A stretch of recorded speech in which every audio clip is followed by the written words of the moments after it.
gulma yang berdaun. Ini nanti kita gunakan sebagai pupuk nitrogen. Kemudian di sini ada bunga, ini bisa kita jadikan sebagai pupuk kaliumnya. Kemudian ada batang, ini nanti bisa dijadikan pupuk fosfat. Antara ini dengan yang ini, mana yang lebih tinggi N-nya?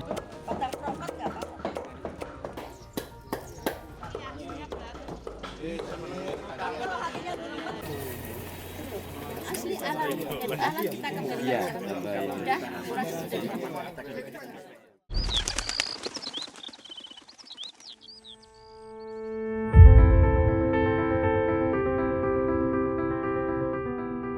Ini untuk yang N sama K, insya Allah kita sudah bisa mendeskripsikan. Cuma saya yang masih kesulitan untuk yang P, Pak. Jadi yang P itu kan untuk mendeskripsikan, misalnya ada batang yang apakah yang berkambium lebih banyak itu P-nya lebih tinggi atau bagaimana? Artinya apakah kulitnya lebih banyak P-nya daripada batangnya, kan gitu. Terus kemudian apakah misalnya seperti rumput batang, rumput apa itu Pak? Odot dengan rumput Pacong. Apakah itu juga mengandung P tinggi kan gitu? Terima kasih Pak. Ini pertanyaan menarik Pak. Yang saya bisa jawab adalah bahwa fungsi dari P itu hasil fotosintesis diantar ke tubuh tanaman. Begitu juga dia angkut hasil dari nutrisi yang diserap sama akar dibawa ke atas. Hanya lewat dua jalur. Hanya ada floem dan xilem itu yang dipakai Pak. Nah, terus P-nya di mana ini ditanyakan? P-nya di mana? Apakah yang punya kambiumnya besar atau yang punya punya kulitnya tebal atau punya daunnya apa? Dagingnya keras. Kira-kira begitu ya yang Bapak mau tanyakan. Pak, saya hanya bisa gambarkan bahwa kambium itu tidak berpengaruh dengan P-nya. Karena di dalam kambium itu tidak ada xilem, Pak. Xilem itu hanya di daging dengan kulit. Jadi yang kita pertegas di sini adalah semakin kokoh batang itu menopang buah, itu indikasi bahwa kandungan fosfat di dalam tanaman itu sudah cukup bagus, tinggi, lengkap gitu. Kalau dia tidak tahan, dia mudah roboh, yang perlu ditanyakan itu kayaknya tulangnya tidak kuat gitu. Nah, sekarang Bapak mau pakai yang mana tergantung mau berapa lama Bapak mau produksi. Kalau Bapak pakai yang batangnya lebih keras, ya tunggunya sampai 6 bulan Pak. Bisa setahun. Nah, sekarang kalau mau tunggunya sampai setahun nggak apa-apa. Pakai bahan apapun boleh. Yang keras. Ya. Artinya kayak jati begini mungkin dibiarkan ya. Sampai 6 bulan, 7 bulan kan dia juga jadi butiran tanah kan. Nah, itu kurang lebih gambaran yang kita bisa kasih seperti itu. Siapa? Nah, sekarang saya mintanya Bapak Ibu kalau sudah paham ini, mintanya kita langsung ke lahan. Saya minta ke lahan untuk masing-masing kelompok buatkan ke saya, tunjukin ke saya dulu. Nanti kita kumpul lagi ke sini, ambil bahannya kita kumpulin di sini. Nah, presentasikan kembali ke saya.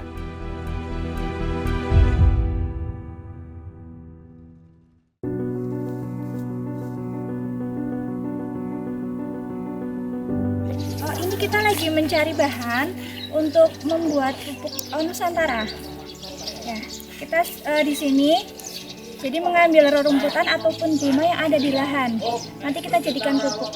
Kita mencari gulma yang berdaun.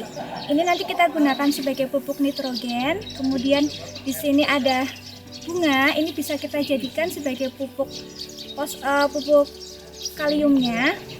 Kemudian ada batang. Ini nanti bisa dijadikan pupuk fosfat.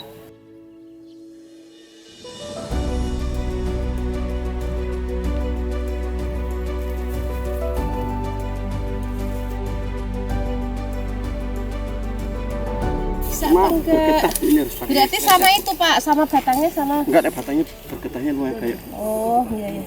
Takutnya getah itu kan menghambat proses. Kok ngene iki nek ngene iki bisa ra.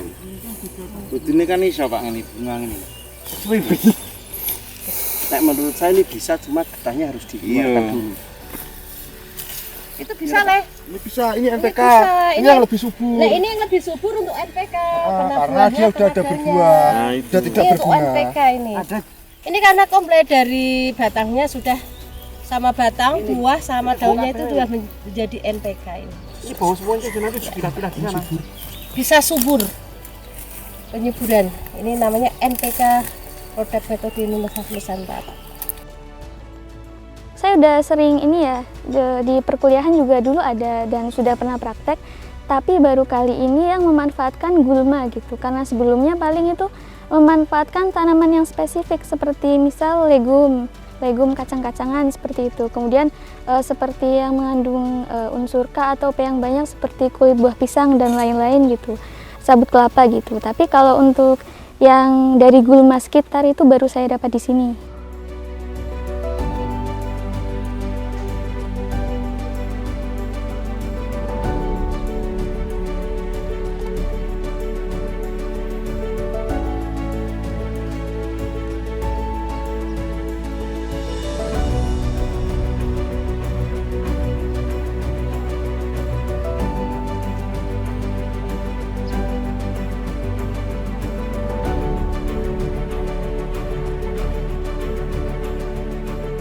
Ini daunnya kan masih hijau, sementara yang ini sudah tua, ya sudah tua.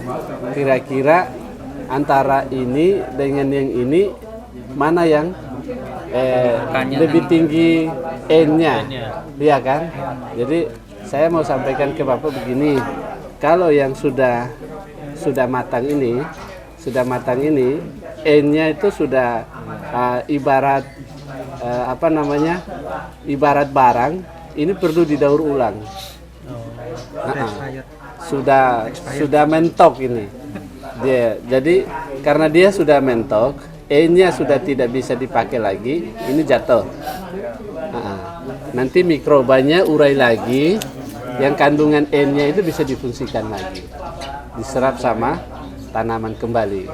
Kalau sementara yang ini dia masih berproses. Jadi tidak hanya ada N saja di dalam sini, tetapi dia masih tergabung dengan jaringan-jaringan yang lain. Yang membedakan itu proses busuk dengan fermentasi. Kalau difermentasi nanti dia jadi asam. Artinya karena kita paksa, kita akan tambahkan mikroba, kita kasihkan gula, artinya makanan lain. Jadi prosesnya itu tidak alami, sedikit kita paksakan. Tapi kalau yang kita di sini karena prosesnya itu kita kembali ke alam, kita maksimalkan kemampuan mikroba. Jadi supaya dia bekerja itu lebih maksimal, ini kita cincang Pak, atau kita coba. Mana ada buah yang masih muda, yang masih melekat? Masih bunga lah ibaratnya kan masih muda ya bunga. Oh ya, yang seperti ini Pak. Kalau ini belum butuh didaur ulang Pak, tapi sudah ada. Kaliumnya sudah ada. Cuma belum butuh. Bukan belum butuh. Kaliumnya artinya kandungan kalium di dalam buah ini sudah ada. Ditandai dengan apa? Ya ini bentuknya sudah buah. Di dalam buah itu ada kalium. Iya toh? Hanya ini masih mengalami proses pematangan. Jadi dia masih ada pertukaran. Di proses fotosintesis di sini diangkut sama diangkut kalau dari atas ke bawah ini melalui silem di bawah ini ya. Ini karena fosfat ini. Kemampuan fosfat dia mengantar ini. Masih masuk ke sini, Pak. Jadi artinya dia nutrisi yang dia ambil, dia produksi masukin ke sini. Jadi ini masih mengalami proses. Makanya dia masih muda. Kalau dia masih muda berarti kandungan kaliumnya belum full. tadi kita sudah meyakini bahwa di dalam buah tinggi K, di dalam bunga tinggi K. Ini kan ada bunga, ada buah sebetulnya, ya kan? Berarti ini tinggi K-nya. Nah, kalau begitu ibu mau bikin ini K-nya. Terus ini batangnya keras dengan daunnya lunak. Berarti ini N-nya. Jadi tanaman yang lengkap, tanaman yang sudah berimbang, tidak selamanya NPK-nya itu ukurannya sama. Artinya NPK yang di sini dengan NPK yang tadi ibu dengan bapak mereka ambil yang misalkan yang seperti ini, ukurannya itu satu tanaman itu beda-beda. Nanti bisa dicek kalau NPK di kandungan N, P, dan K ini dengan ini berbeda. Tapi ukuran lengkapnya itu dari sini. Dia bisa memproduksi bunga, bisa menghasilkan buah. Dia termasuk dalam keluarga yang ini kita bisa bikin dia jadi NPK.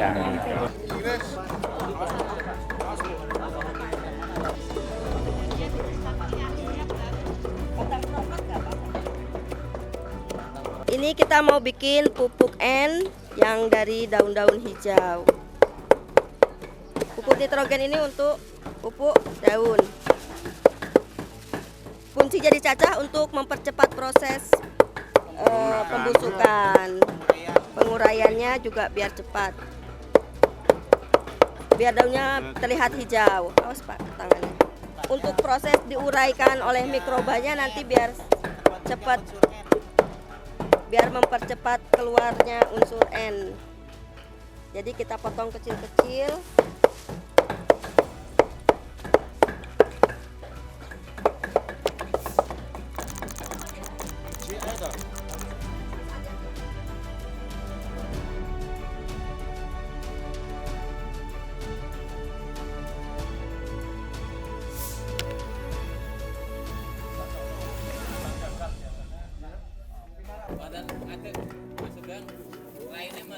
Ini buat tinggi P. Fosfat.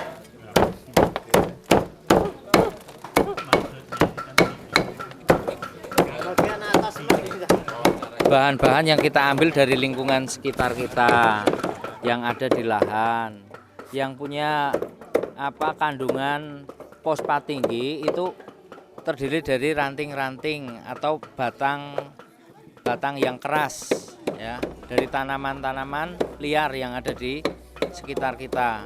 Ini batang-batang ini memiliki kandungan fosfat yang tinggi.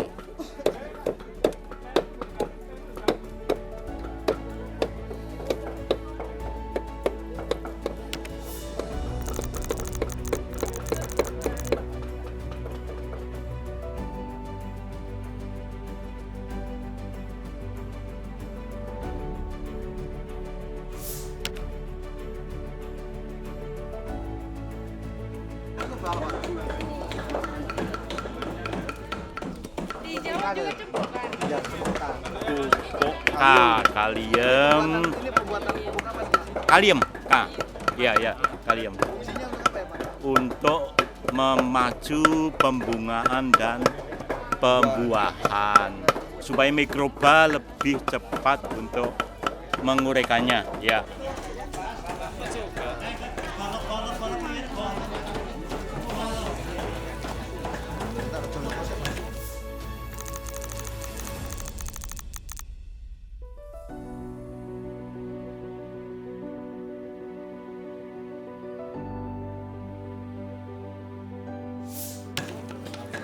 Untuk air 60 liter ini dikasih ini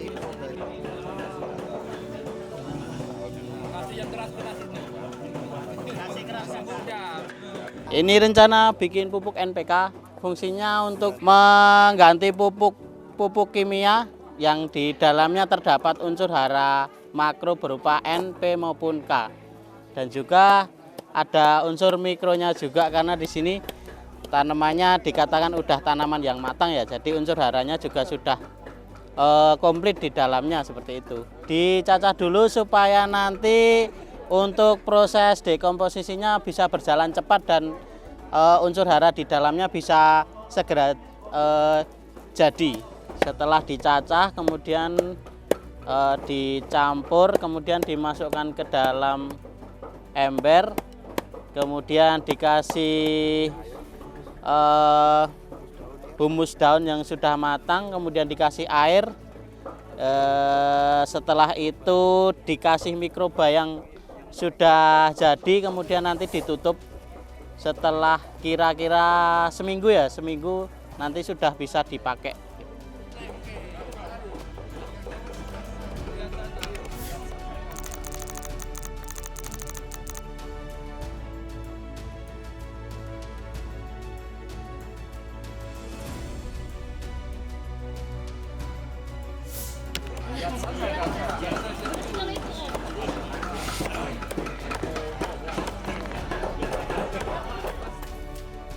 Terkait dengan pupuk Nusantara ini sangat luar biasa. Saya praktek untuk pembuatan NPK. Ternyata di sini memang luar biasa bisa dimunculkan pupuk-pupuk yang memang dari alam. Karena NN itu terdiri dari daun-daun muda kemarin bisa dibikin dan untuk N-nya itu bisa dibikin dari daun sama daun-daun yang muda yang gampang patah itu. Yang K-nya bisa dibikin dengan pakai bunga sama buah-buahnya tuh. Dan dari batang yang kuat, yang keras sama daun yang tua bisa bikin untuk kalsium. Di tempat kami memang banyak untuk bahan bakunya, tapi kita belum tahu gimana caranya bikin. Ternyata di sini sangat open sekali, sangat dibuka untuk kita berinovasi. Dan kami selepas nanti kami dari Farm Nusantara ini, saya akan bertekad kuat untuk menularkan ilmu ini, Bapak.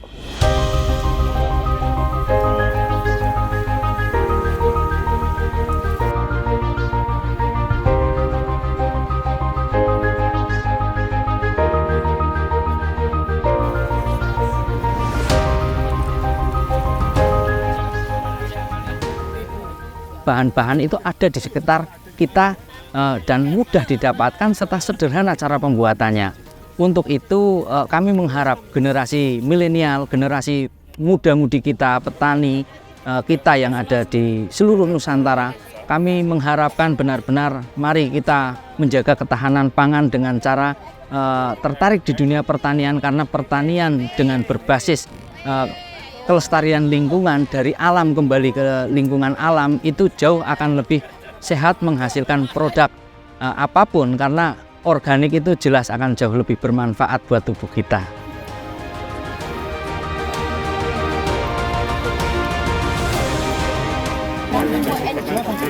Asli alam kita kembali. Iya.